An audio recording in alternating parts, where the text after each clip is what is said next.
세상을 심판하는, 물로 심판하는 그런 역사가 이제 기록이 되어 있습니다. 그게 이제 이 어떻게 보면 성경에서 우리 인간한테는 굉장히 중요한 문제이기도 하고, 또 하나님께서 뭔가를 보여주시는데 그 어떤 것을 보여주시냐면은 심판의 주권이 있다는 것을 보여주시기도 합니다. 자, 우리 창세기 6장 5절에서 7절인데 이거 한번 같이 한번 읽도록 하겠습니다. 시작. 하나님께서 사람의 마음에서 생각하여 상상하는 모든 것이 항상 악할 뿐임을 보시고 내가 창조한 사람을 지면에서 멸하되 사람과 짐승과 기는 것과 공중의 날짐승까지 다 그리하리니. 처음에 하나님께서 사람을 만드시고 모든 것을 다 만드신 다음에 드디어 이제 심판하고 멸하시는 내용이 이제 기록이 되어 있습니다. 그 원인이 이렇게 되어 있습니다. 하나님께서 사람의 마음에서 생각하여 상상하는 모든 것이 항상 악하다. 사실 이게 제가 예수님을 주님으로 인정하고 또 하나님 앞에 제 자신을 고백하고 인정했던 이 말씀이기도 합니다. 그래서 이걸 매번 알고 읽고 있었지만은 제가 아마 기억하기로는 군대 있을 때 군대 병장이 저보다 이제 선임이 저를 데리고 이제 아마 백주년 기념관에 갔는데 그때 아마 선교사님이 이 얘기를 했던 것 같아요. 이 얘기를 하면서 어떤 얘기를 하냐면은 여기 항상 악하다는 이 사람이 당신을 빼면 안 된다. 우리는 보통 성경을 보면은 항상 남 얘기를 하는 것 같아요. 맞아 그 사람 항상 악해 보니까 이렇게 하거든요. 성경에서는 항상 포인트를 누굴 찝느냐, 나를 찝어요. 너 말이야 너. 이때는 이게 남 얘기처럼 들렸는데 그때는 그날따라 이게 나한테 주신 말씀이구나. 물론 우리가 살아다 보면은 악한 사람이 있죠. 악한 사람이 있는데 이 악한 사람은 열매가 드러나는 사람이고 이제 좀 착하게 사는 사람들은 열매가 드러나지 않는 차이점일 뿐이지 하나님께서 보실 때는 똑같이 봐요. 아주 악한 사람의 마음이나 좀 그럭저럭 그냥 괜찮게 사는 사람이나 거의 똑같습니다. 이걸 우리가 너 이걸 인정할래? 이걸 물어보는 거예요. 성경에서. 이때 저는 마음을 열고 그렇습니다.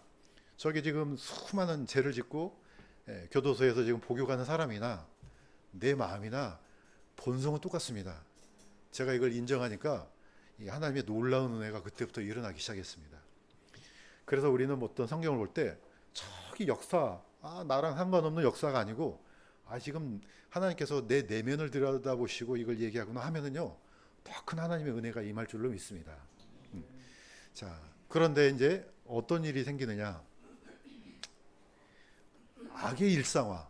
사실 우리가 아까 똑같은 것처럼 악한 것은요 일상적으로 일어나요. 하나님께서 보실 때는 이게 어떤 상황에 따라서 죄가 많아지기도 하고 악하기도 하지만은 내면은 변하지 않거든요. 사실 오늘 우리 아침에 식사하고 왔잖아요. 뭐 먹고 왔잖아요. 나중에 먹은 거 어떻게 됩니까? 나중에 또 화장실 버리잖아요. 놀라운 것은 내가 먹는 정결한 음식도 있지만은 또 뭐 또 있습니다. 뭐 또 있습니까? 똥도 들어있어요. 내 안에. 이게 그냥 신비하지 않습니까? 항상 똥이 차 있는 거예요. 그런 것처럼 우리 안에 이 죄의 본성이요 가득 차 있습니다. 이게 일상적이에요. 자, 그런데 이 일상적인 일이 어떻게 일어나느냐? 예수님께서 이렇게 얘기하셨습니다. 제가 읽겠습니다. 노아가 방주로 들어간 날까지 그들이 먹고 마시고 장가가고 시집가고 사람의 아들이 오는 것도 그러하리라. 예수님께서 오실 때도 이게 일상적인 일이에요. 물론 이 안에 어떤 사람은 좀 다르게 뒤틀어서 보는데 제가 볼 때는 일상적인 일이에요. 먹고 마시고 시집가고 장가가는 거 이게 일상적인 일이에요. 자, 그런데 그때 두 사람이 들에 있을 터인데 하나는 붙잡혀가고 하나는 다른 하나는 남겨질 것이요. 두 여자가 방앗간에서 맷돌을 갈고 있을 터인데 하나는 붙잡혀가고 하나는 남겨지리라. 물론 이걸 반대로도 해석한 사람이 있고 또 그렇게도 본 사람이 있어요. 근데 제가 개인적으로 볼 때는 이게 아마 예수님이 오실 때 어떤 휴고에 대한 말씀이 아닌가 생각이 들어요. 그런데 두 남자가 들에 있어요. 이게 일상적인 일이거든요. 왜냐하면 일을 해야지. 가서 열심히 밭도 일구고 논도 일구고 해야지 이제 식물을 뿌려서 또는 곡물을 뿌려서 거기서 나오는 이제 음식을 먹어야 되니까. 이게 남자들은 나가서 일을 하거든요. 그런데 두 여자가 방앗간에서 맷돌을 갈고 있는데, 자, 오른쪽 그림 뭐죠? 맷돌이잖아요. 자, 여자 둘이서 하나는 맷돌 돌리고 하나는 곡물을 집어넣고 그거 빻아가지고 이제 빵 만들어서, 이게 이제 옛날로 말하면 일상적인 일이란 뜻이에요. 뭐 혹시 아시는지 모르겠지만 이 맷돌 돌리는 게 뭐라 그럽니까? 예, 이게 어처구니라 그러죠. 이게 빠지면 어떻게 돼요? 예, 어처구니가 없네 그러잖아요. 일을 못 하는 거죠. 그러니까 어떤 황당무계한 일을 당했을 때 참 어처구니가 없네. 예, 일이 안 된다는 거죠. 이런 일이 일어나게 됩니다. 참으로 어처구니 없는 일이 일어나게 돼요. 이게 멈추게 되는 일이. 자, 항상 일상적인 일, 악의 일상화가 계속되다가 딱 하고 멈춰서는 일이 일어나거든요. 그게 첫 번째로 보여준 게 노아 홍수예요. 첫 번째 시판이에요. 사람들이 이거 생각이나 했겠습니까? 이게 더더욱 힘든 일이 뭐냐면은, 또 이따가 잠시 또 반복하겠지만은, 노아 홍수 때 이 비는요 처음 내려요. 그때까지는 비라는 게 없어요. 이때 하늘에서 쏟아지는 이 엄청난 비를 보고 놀랐을 겁니다. 그때는 안개만 땅에서 올라와서 적셨더라 이렇게 나오거든요. 그러니까 노아 홍수 때 일어난 이후로 변화된 것들이, 그때부터 이제 고기를 먹기 시작했죠. 비라는 것 처음 봤죠. 오, 물이 이렇게 무섭네. 이것도 처음 봤죠. 자, 약간은 좀 사이드로 좀 빠져나가 볼게요. 악의 평범성 혹시 많이 들어봤을 겁니다. 옛날에 이제 다큐 그 멘터리 영화라든지 TV 보면은 특히 EBS에 제가 이제 좋아하는 벌거벗은 세계사 이게 많이 나옵니다. 왼쪽에 있는 사람은 아돌프 아이만이라는 사람이에요. 자, 이 사람이 어떻게 보면은 수많은 유대인들을 죽이는데 일조했는데 뭘 했느냐? 행정 업무를 맡았어요. 이 사람이 결국은 모사드에 잡혀서 전범 재판에 서요. 그런데 이걸 취재했던 사람이 저기 한나 아렌트라는 여자예요. 유대인이에요. 아마 이제 요즘 유튜브가 발달돼서 치면 다 나올 거예요. 자, 유대인인데 나중에 이 수용소에서 가까스로 어떻게 해갖고 벗어나서 미국으로 가서 기자가 돼서 이걸 취재하기 시작했습니다. 뭐 우리나라 그때가 이제 1961년이니까 뭐 태어나기도 전이었죠. 이때는 또 TV에도 발달이 안 됐기 때문에 우리나라는 모르고 있었을 것입니다. 근데 이때 이걸 전 세계로 중계를 한 적이 있었습니다. 그런데 이 한나 아렌트가 굉장히 놀란 게 뭐냐면은, 이 엄청난 숫자를 죽음으로 몰아갔던 이 사람은 아주 머리에 뿔이 달린 것처럼 생각을 했었다는 거죠. 아주 흉악하고 나쁜 사람. 그런데 여기 바로 가운데 사람이 바로 나중에 아르헨티나로 도망가서 잡힌 이 아이만이에요. 보니까 평범한 사람이에요. 한 아내의 남편이고 자녀를 가진 아버지예요. 이 사람이 어떻게 이 흉악한 일을 저질렀지? 이렇게 해서 개념을 하나 만들어낸 게 악의 평범성, 버넬러트 오브 이브라고 하는데, 이 단어가요 잘 안 쓰는 단어예요. 평범하다, 일반적이다, 또는 비열하다, 뭐 굉장히 의미가 다양한데, 이 기자가 보니까 이 사람을 쭉 보니까 공통점이 하나 있어요. 그 흉악한 범죄를 저지르는데 결국은 끝끝내 자신의 죄를 인정하지 않아요. 이 사람이 했던 얘기들이 다 나오는데, 나도 하나님을 믿어. 우리는 다 같이 만나게 돼 있어. 그런데 내가 만약에 그 히틀러 치하에서 행정 업무를 받지만은 이 사람들이 명했던 그 명령을 따르지 않으면은 내가 오히려 그것이 양심에 걸리는 거다. 이런 얘기를 들었습니다. 이게 기겁할 일이죠. 보통 우리는 이런 일을 하게 되면 죽을 죄를 졌습니다. 뭐 자신의 죄를 달게 받겠습니다. 이렇게 될 거 아니에요. 그런데 보니까 아, 사람이 이렇게 이런 면도 있구나. 이제 이걸 이제 세상에 이제 퍼뜨린 거죠. 그런데 이걸 깊이 생각해 보잖아요. 똑같은 존재들이에요.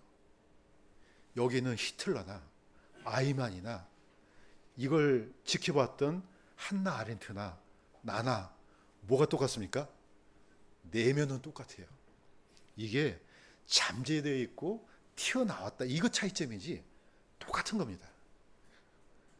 창세기 보면은 아담과 이브가 하와가 낳은 첫 번째 아들이 가인이에요. 첫 번째 아들이에요. 창조에 하나님께서 창조하신 아담이 낳은 첫 번째 아들이 얼마나 기뻤겠습니까? 이 아들이 얼마나 귀여웠겠어요. 그런데 그 아들이 나중에 누구를 죽입니까? 아벨을 죽이잖아요. 꿈에도 생각을 했겠어요? 못했겠어요? 안 했겠죠. 못했겠죠. 우리가 볼 때는 너무 귀여운 아들이에요. 이 아이가 계속해서 그 자리 그대로 이 귀여움 상태로 커면 얼마나 좋겠어요. 그런데 나중에 흉악범이 돼요. 다 지금 하나님께서 무엇을 보시냐면은 우리의 내면도 똑같다는 거예요. 그냥 이게 크고 작을 뿐이지 내면이 항상 악하다는 거예요. 이게 악의 평범성이라는 겁니다. 똑같다는 겁니다. 현장에서 가늠하다 잡힌 여인을 끌고 왔어요. 유대인들이. 그래서 얘기합니다. 아, 모세 율법에는 보면 이런 여자는 돌로 쳐 죽이라 그러는데요. 예수님께서 말씀하셨어요. 죄 없는 자가 먼저 돌로 치라. 그러니까 어떻습니까? 다 도망갔습니다. 자, 그 말씀에 자기 양심을 비춰보니까 아, 나도 똑같구나. 이거 안 거죠. 그 전까지는 가려져 있었는데 예수님께서 그 말씀하시니까 양심이 열려버리는 거죠. 이게 바로 성경입니다. 성경은 남 얘기가 아니고 지금 우리 얘기, 내 얘기하는 겁니다. 저기 뭡니까? 노홍수 이전의 역사가 아니고 바로 우리 얘기를 하는 겁니다. 이걸 이렇게 끄집어와서 나를 살펴보면은 정말로 하나님의 더 큰 은혜가 분명히 임할 것입니다.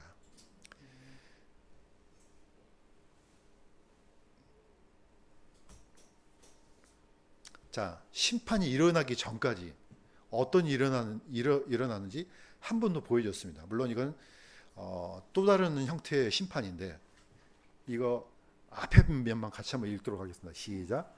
롯의 날들에도 그들이 먹고 마시고 사고 팔고 신고 건축하였을 때 롯이 소돔에서 나간 바로 그날에 하늘로부터 불과 유황이 비오듯 내려 그들을 다 멸하였느니라. 사람의 아들이 나타난 날에도 그와 같으리라. 예수님이 무슨 얘기 하셨습니까? 노아홍수 얘기하시고 롯의 날, 소돔과 고모라 얘기합니다. 그런데 이 사람은 똑같아요. 먹고 마시고 사고 팔고 신고 건축하고 이게 나쁜 겁니까? 그냥 일상적으로 일어나는 일이에요. 똑같아요. 여기다 뭐 먹고 그냥 퍼마시고 뭐 이런 식으로 이제 의미를 갖다 붙이면은 뭐 그것도 나쁜 것도 되죠.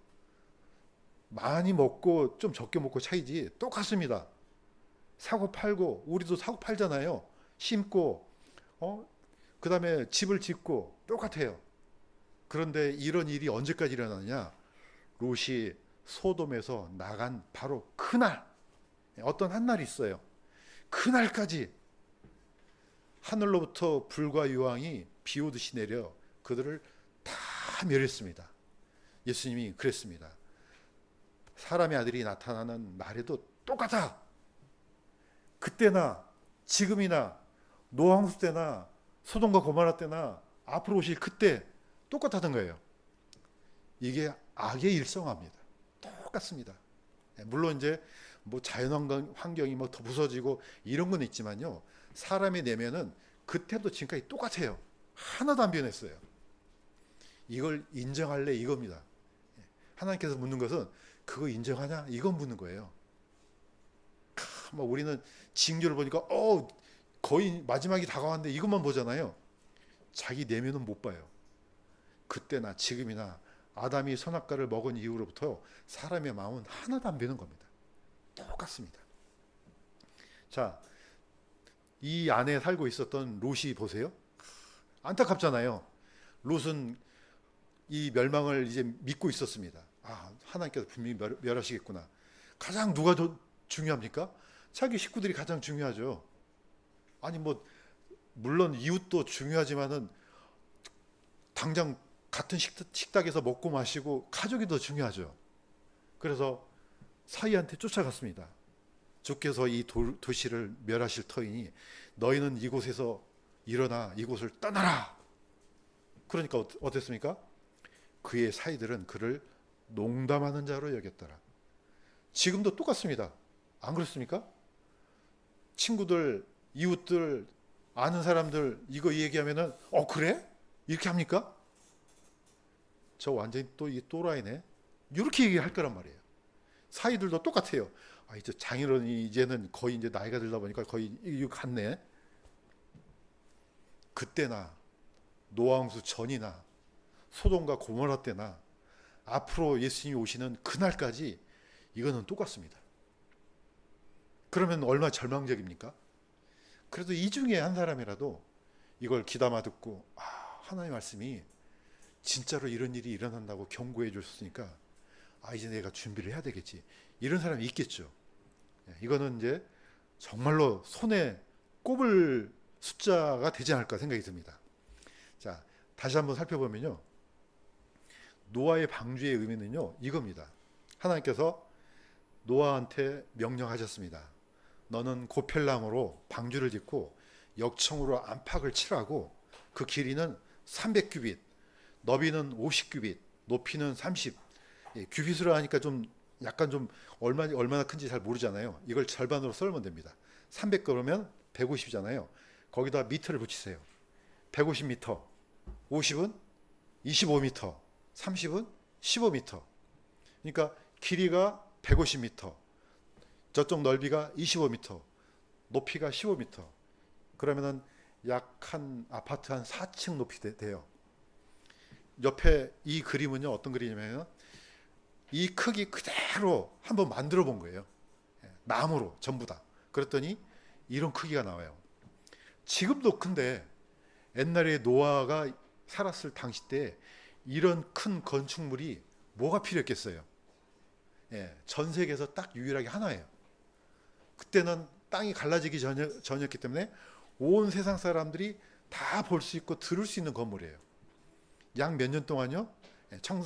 창세기에는 뭐 구체적으로 몇 년 동안이란 말은 없지만은 사람의 수명을 얘기했을 때 120년을 기다린다 나오거든요. 그래서 어쩌면은 120년 동안 이 작업을 하지 않았을까 생각 들어요.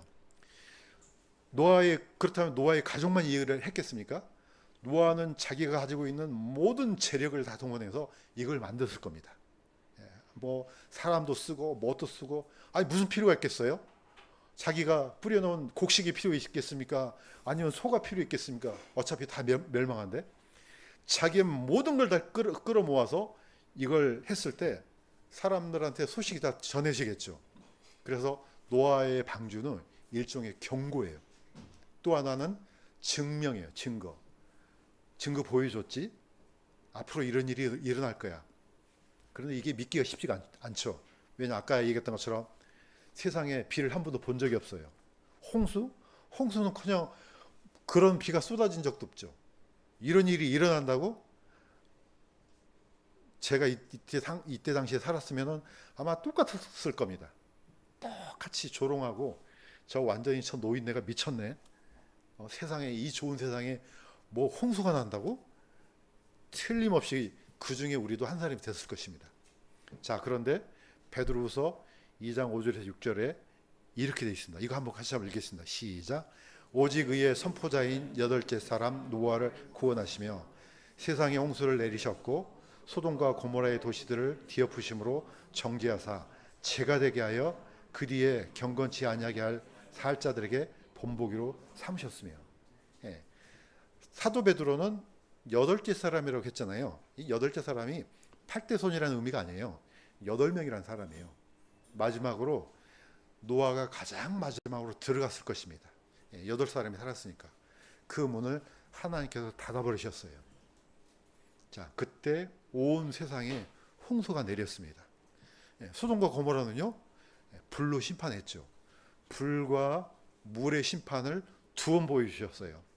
그래서 이걸 후대 사람들한테 본보기로 삼았습니다. 사람들이 와서 구경하겠죠. 왜냐하면 그렇게 큰 배도 우리가 이제 보통 배라고 생각하는데 배가 아니에요. 노아의 방주를 배라고 생각하면 착각이에요. 이거는 항해하는 배가 아니에요. 상자예요, 상자. 거대한 상자예요. 그러니까 키도 없고 노도 없고 뭐 이렇게 돛대도 없습니다. 그냥 거대한 상자를 만드는 거예요. 그래서 이걸 영어로는 아크라고 하잖아요. 놀랍게도 아크가 법계도 아크입니다. 물론 원어는 다르지만은 모양은 똑같아요. 모양은 딱 그런 모양이에요. 상자. 거대한 상자를 만들었죠. 예, 거기에 이제 노아의 가족 8명이 들어갔는데 저는 이걸 볼 때 약간 좀 의문점이 들었어요. 왜냐면은 가인의 라인이 있고 아벨의 라인이 있어요. 그러면은 아벨의 라인도 숫자가 얼마나 많겠어요. 숫자가 이때 당시 때 성경학자들이 계산을 해봤습니다. 낳고 해서 왜냐면은 아담을 만들 때부터 하나님께서는 아담을 성인으로 만들었거든요. 그때부터 930년 동안 계속 낳았어요. 그러면 그 후손들이 얼마나 많겠어요. 추적해서 보니까 약 10억 가량으로 집계가 돼요. 이때 당시 때 사람들이. 그런데 딱 몇 명이요? 8명. 이게 어떻게 있을 수 있을까?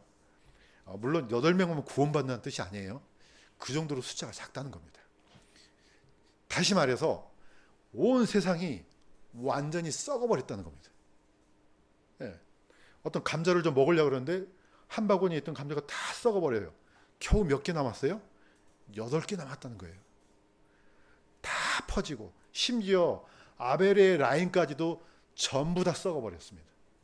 딱 8사람만. 안 그랬으면 많이 들어갔겠죠. 놀랍게도 딱 8명만 들어가고 그 외에는 전부 다 죽었습니다. 이게 첫 번째 심판입니다. 여기서 우리는 하나님의 경고를 귀담아 들을 필요가 있습니다. 이 선포자 노아는 가만히 있는 게 아니에요. 사람들한테 얘기를 했겠죠. 당연히 친척들한테도 얘기하고 친구들한테도 얘기하고 또 멀리 있는 사람들한테도 얘기하고 하나님이 분명하게 심판을 내리실 것이다. 그러니 이 방주를 타야 된다. 이 얘기를 했겠죠. 그래서 의의 선포자 이렇게 얘기했습니다. 지금도 똑같지 않습니까? 성경에 있는 하나님의 심판, 예수님이 곧 오셔서 이런 심판을 내리실 거라는 이 심판을 누가 믿습니까? 믿는 사람이 이상한 사람들이죠. 이 좋은 세상에 아니 어떻게 그런 일이 일어나. 그냥 성경은 그냥 사람들이 연약한 사람들이 종교 하나 만들어서 마치 불교에 불경이 있고 저기 어디죠? 해교도에는 그 저기 코란 있고 하는 것처럼 그냥 하나 있는 거야. 응? 아무것도 없으면 이상하잖아. 그냥 읽기도 하고 이래야 될 거 아니야. 이렇게 조롱을 합니다. 똑같습니다. 지금 이 노아의 처지나 우리 처지나 약간 비슷한 것 같아요. 자, 그런데 이 엄청난 사건 전에 일어난 사람이 한 사람 있죠. 성경에. 심판을 피한 에녹이 있습니다. 이 에녹은 노아의 증조 할아버지예요. 에녹이 누구를 낳습니까? 무두셀라를 낳죠. 무두셀라를 낳고 무두셀라가 라멕을 낳고 라멕이 노아를 낳습니다. 증조 할아버지예요. 이 증조 할아버지가 365년을 살았어요. 65세에 무두셀라를 낳아요. 이 무두셀라가 죽고 나서 얼마 후에 이 홍수가 쏟아져요. 자, 노아 이 에녹을 한번 봅시다. 에녹의 전생에는 365년이더라. 애우기도 쉽잖아요. 1년 며칠입니까? 365일이죠. 이거 잊어먹으면 진짜 바보입니다. 365년이에요. 365년 동안 어떻게 했어요? 하나님과 함께 걸었습니다.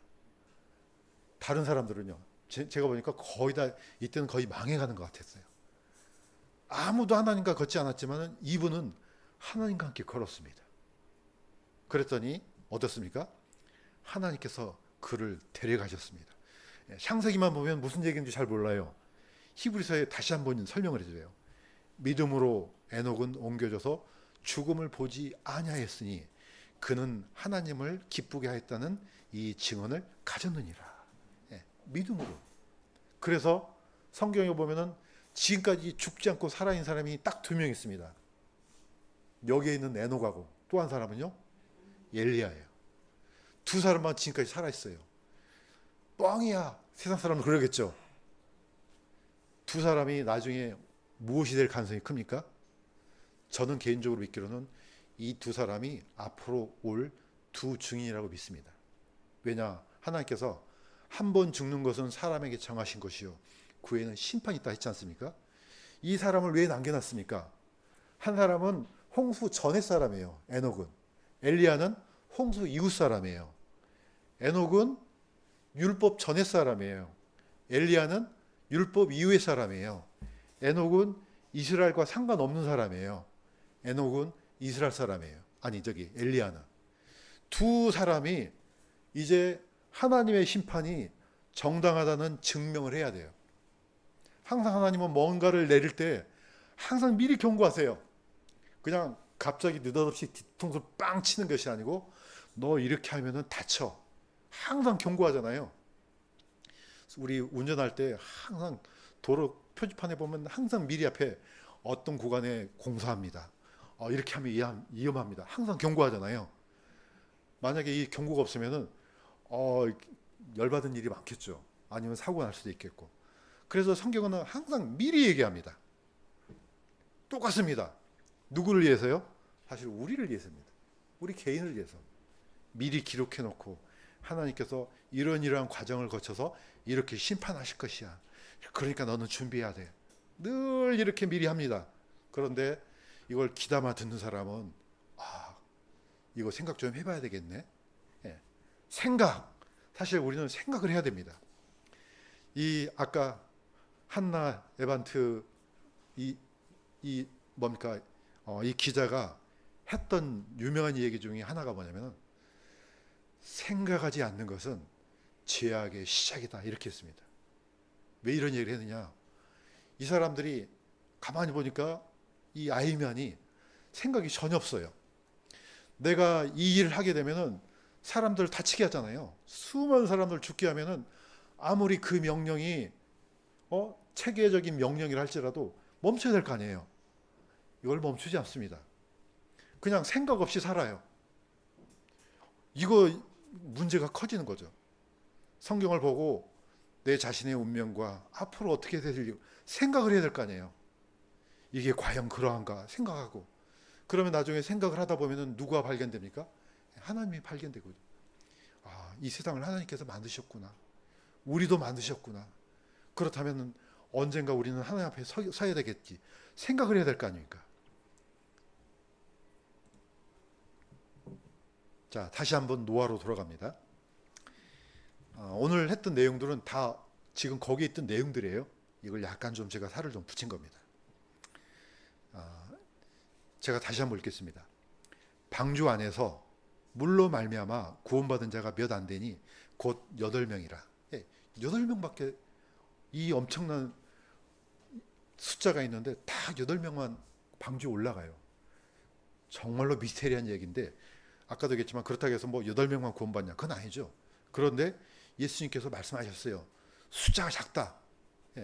누가복음 18장 8절 한번 보겠습니다. 시작.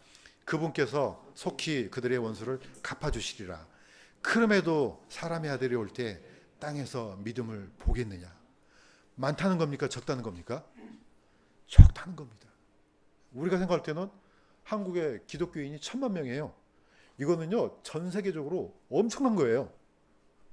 거의 25%가 4천만 중에 1,000만?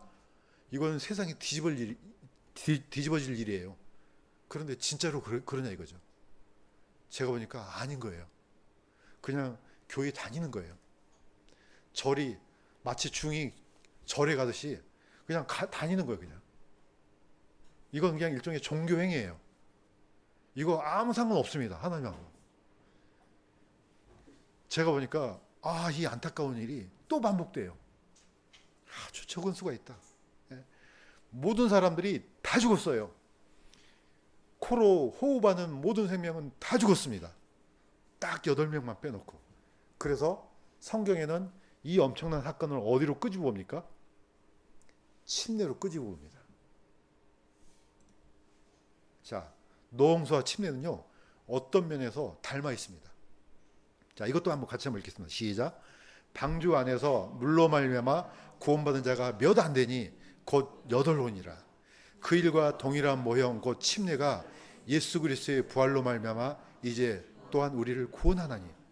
우리 침례 받을 때 항상 이걸 생각해야 돼요. 하나님께서 이전의 세상을 다 물에 잠기게 했습니다. 그런데 나중에 방주를 통해서 8사람만 다시 새로운 세상으로 들어가요. 침례는 바로 이걸 하는 겁니다. 내가 옛날 첫 번째 태어났던 나는 죽어야 되는 거예요. 물속에 잠김으로써. 그 다음에 침례할 때 계속 누르고 있습니까? 그럼 진짜 죽겠죠. 목사님은 어떻게 하십니까? 이렇게 세우잖아요. 이렇게 세울 때 물속에서 살아나는 겁니다. 살아남는 거. 이게 바로 그리스도인의 모형입니다. 우리는 옛날에 죽었습니다. 그런데 이제 예수님 안에서 어떻게 보면 방주가 어떻게 보면 예수님의 예표도 됩니다. 그분 안에서 다시 살아나는 겁니다. 그러니까 동시에 있는 거예요. 죽은 사람과 살아난 사람이 동시에 있는 거죠. 우리가 이걸 함으로써 그 옛날에 이런 심판이 있었구나. 일어나면서 내가 예수님과 함께 예수님 안에서 부활해서 새로운 생명을 얻겠구나. 그래서 침례는 그냥 의식이 아니죠. 이거는 너무나 중요한 어떻게 보면은 규례예요. 규례.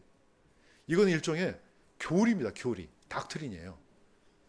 그래서 혹시라도 침례를 아직 안 받으셨다. 아니면은 아무 생각 없이 그냥 이런 생각 없이 그냥 받았다. 그러면 다시 받아야 돼요. 저는 그래서 다시 받았어요. 침례를 2번 받았어요. 첫 번째는 아무 생각 없이 풍덩 들어가서 나왔어요. 이렇게 나중에 양심이 걸리더라고요. 이거 안 되겠구나. 내가 실질적으로 내가 정말로 하나님 앞에 죄인입니다 인정하고 다시 들어가서 다시 나왔어요. 그래야지 내 양심이 편해지겠더라고요. 자, 이거는 각자에 맡기겠습니다. 자, 노아의 믿음과 행동, 이거 한번 생각해 보시기 바랍니다. 노아는 왜 이런 걸 만들었느냐? 이거 다시 한번 읽겠습니다. 시작. 믿음으로 노아는 아직 못한 일에 대해 하나님으로부터 경고를 받아 두려움으로 움직여 방주를 예비함으로 세상을 정죄하고 믿음으로 말미암는 의의 상속자가 되었느니라. 사실 노아도 똑같습니다. 이 건축물은요, 이 배는요, 어마어마합니다. 이때 당시 때는 이걸 이런 건축물이 있지도 않겠지만은 아마 세상에서 유일한 크기예요. 그런데 왜 이런 무모한 일을 벌였냐 이거죠. 세상 사람들이 볼 때는 저 영감이 완전히 미쳤네. 이제 날이 따뜻하고 살기 좋다 보니까 이제 이렇게 된 사람도 있네 했을 겁니다. 노아는 어떻게 일을 시작했습니까? 첫 번째, 믿음으로 했습니다. 누구를요?